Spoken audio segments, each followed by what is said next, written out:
What the fuck is up? Higher Point of View here, your West Coast Packer backer. Here to talk about, we're going to talk about the draft. I already told y'all about these. But we're going to talk about the draft. Now that we all know that Mr. Rodgers is coming back, I'm going to give you guys what I'm most excited for about this draft that we had. You know, talk shit about Goody all you want. But this year, he did his shit when it comes to the draft. So this might take a couple videos because we got hella draft picks this year. But I'm only going to really talk about who I think, who I really care about, who I'm excited about. No offense to any of the others. But pretty much, you know, I'll probably miss one or two of them. But, you know, it's a very good draft year for us. So we're going to start at the top. 29th pick, Eric Stokes. SEC guy, Georgia. So that's a lot of good competition he's played. He's pretty much played against the best wide receivers in college. So that's good. His main attribute will be his speed. He's a 4.3 guy. Had a really, really good combine, but that also transitions to his on-field speed. One thing I like about him, I mean, he's pretty handsy, you know.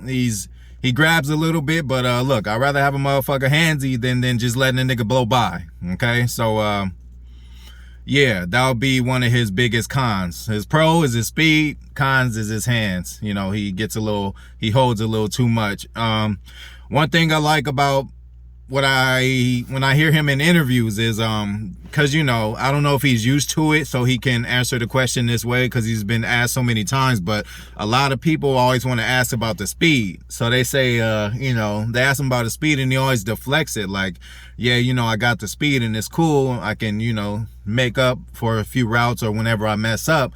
But he said, I really want to focus and master my technique, because that's where it's at. So, you know, he's not going out there saying, yeah, you know, I'm the fastest, so, you know, that helps me do this and that. He's like, yeah, I'm fast, but I'm working on this technique. I'd rather not have to use my speed if I don't need to.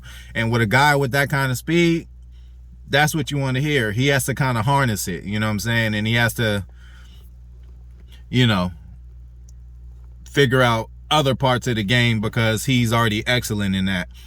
So that's all I got on him, you know, SEC guy, played all the big competition, and, you know, he's the very fast guy and handsy. Now, why did we get him? Well, we need a corner. Our only corner under contract right now is Jair Alexander, which he's not going to be after next year or the year after. We're going to extend it. That doesn't matter. But, yeah, it was a needed pick as far as roster, and it was a needed pick as far as NFC Championship. What you got to look at is the last game you played, and the last game we played was the NFC Championship.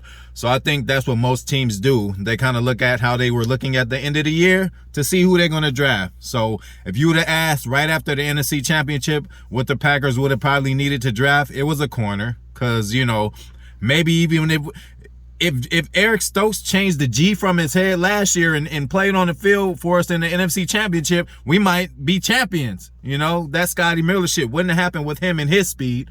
Anyway, we're going to move on to the next pick. Josh Myers, center, Ohio State. First thing I noticed about him, first of all, why we drafted center with our second pick? Well, the great Corey Lindsey, he's moving on. He's going to the Chargers. He'll be out here in LA. So, you know, I'll get to see him a little more. But he's gone. And you don't just replace an all-pro with just, you know, anybody. But what they did, they kind of did this little farm system. Like, Corey Lindsey's an Ohio State guy. So is Josh Myers. You know, they ran the same kind of, you know, obviously the same kind of offense and probably rubbed shoulders with each other in the hallways at some point. But basically, they want him to basically be a clone of Corey Linsley. But one difference I do see is Lindsey, he might be about 6'2". You know, this guy's 6'5". And for a center, that's pretty big. And he can move around too, so he's big and athletic now. And he's not a lawnmower. Like, he's just not going to wipe you away, which is fine because, I don't know, as a center, with his size, he could kind of use his size for the aggressiveness that he doesn't have, because he doesn't seem like he has a mean streak. But I'd rather have a center more cerebral, because he got to know what the fuck going on. not just what he's doing, but what everybody fucking else is doing, on the O-line. And it was just a beautiful thing. First off, good career, good Packer career, and happy trails to Corey Lindsey. I hope you do good in LA, except for if you ever play us. But yeah, man, the way he took control of the line, like there was one time, like I don't know what game or nothing like this, but like he's getting everything together, and during, pre-play, the ball's about to snap. He has about 3 or 2 seconds left. In the middle of telling everybody what to do, he tells Aaron, like, hey, what are we going to do? Like he turned his head like, hey, what are we going to do? Aaron checked it and did whatever he did, and then they got the play off, boom, touchdown. I don't know if it was a touchdown, but that's what happened. And I just hope that, the farm system that they have in Ohio State, which Myers, they said in the interview of his, he said that, he basically had full control of the line. So, hopefully they transition him well into, taking Lindsey's spot. He has to. It's basically his. We have nobody else there. We have some people who could transition there, a guard center, type. But it looks like it's his position to lose. And I just hope it's not too much for him, which it probably is going to be this first year. But, within the next few years, I think this pick is really going to work out. But I'm just curious how he's going to deal with the physicality of his first year off the jump, just becoming a center. Like, again, he got to learn the mental part. He going to have these big dudes coming at him. So I really want to see how he handles that. But, again, another big school, that his home field at Ohio State, it gets pretty jumping, pretty cracking. Like, he should be ready for these kind of situations, we hope. So, that's my rundown on him. And third, this is the last one I'm gonna do today. Our third pick, Amari Rogers. Very excited about this pick because Packers never draft receivers, right? I'm gonna break down this whole receiver thing probably in another video because it's just ridiculous how that's the only thing they point out every year. Oh, you don't draft a receiver. Do you see the receivers? Anyway, we're gonna move on to Amari Rogers. We picked him. He's gonna help out a lot. First of all, we ain't even gonna talk about offense. Let's talk about special teams.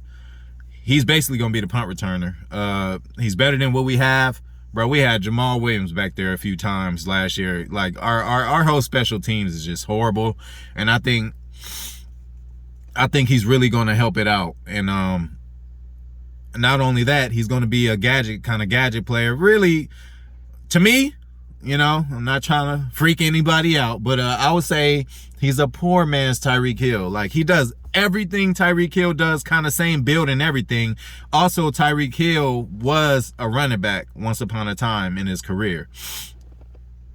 So was Amari. So they kind of have this body type, like more of a bulky kind of running back type, but now they're receivers. Like Amari's like 5'9", 210 pounds.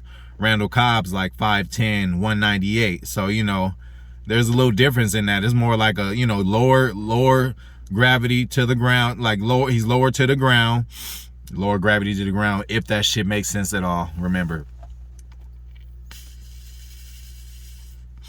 kind of like a bowling ball build.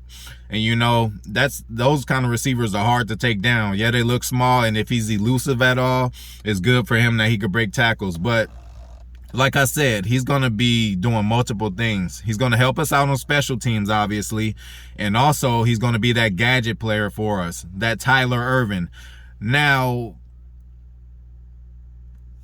I would say he's going to be more than that. I actually see him being a complete receiver, kind of like Cobb was. Cobb stopped doing special teams things, and he stopped doing, coming out of the backfield as much as he used to, as he got older. So I don't know if we're going to go that route with Rodgers. The first few years, he's just going to be our ultimate gadget guy. And the third, fourth, fifth year, he'll turn into a solid number 2. I don't think he has that number 1 in him. I could be wrong, but yeah. Solid number 2 gadget guy. But I just cannot wait to see this motherfucker go in the jet sweep. I just can't wait. I can't wait to see him. He doesn't even have to receive the ball. I'm telling you, like, when the Packers are doing the jet sweeps and the motions and doing all that movement in the backfield pre-play, man, I think that's when they are at their best. And they've gone away from that last year. I think they did. But the reason is because Swerve got hurt. And there was nobody else who could really do that role like Swerve did. They tried to bring in Tavon Austin, but it was just too little too late. You know, it wasn't happening with him. But that's the first 3 draft picks, y'all. And that's what the fuck I think about them. Happy 4th of July to y'all out there who celebrate. Who don't celebrate, happy Sunday and happy July 4th. And that would be the only time I'll be able to say that. Y'all see if I end up doing another vid on the holiday. So until next time, I'm out.